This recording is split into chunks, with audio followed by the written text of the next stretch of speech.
আজ আমাদের সমাজে এত বিচ্ছেদের গল্প, তবে আপনি বিচ্ছেদের গল্পের প্রথম পৃষ্ঠা একটু পড়ে দেখুন।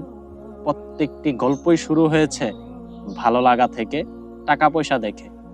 তবে বাস্তবতা শিখিয়ে দিয়েছে ভালো লাগা আর টাকা পয়সা সুখের কারণ হতে পারে না, ভালো থাকার কারণ হতে পারে না, মনের শান্তির কারণ হতে পারে না।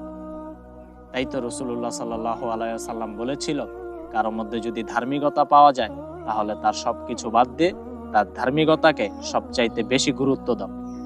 আর আমরা সৌন্দর্য আর টাকা পয়সাকে আজ গুরুত্ব দিয়ে থাকি, যেই কারণে আজ আমাদের সমাজে এত বিচ্ছেদ, এত ডিভোর্সের হার।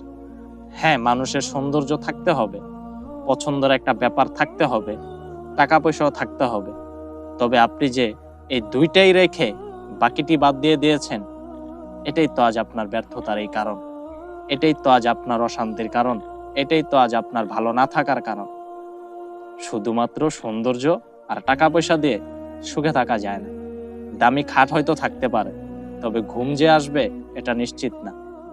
টাকা পয়সা থাকলেই যে মনে শান্তি থাকবে তাও কিন্তু নিশ্চিত না। অতএব জীবনে যাই করুন, অন্তত জীবন সঙ্গিনী হিসেবে ধার্মিক কাউকে খুঁজুন।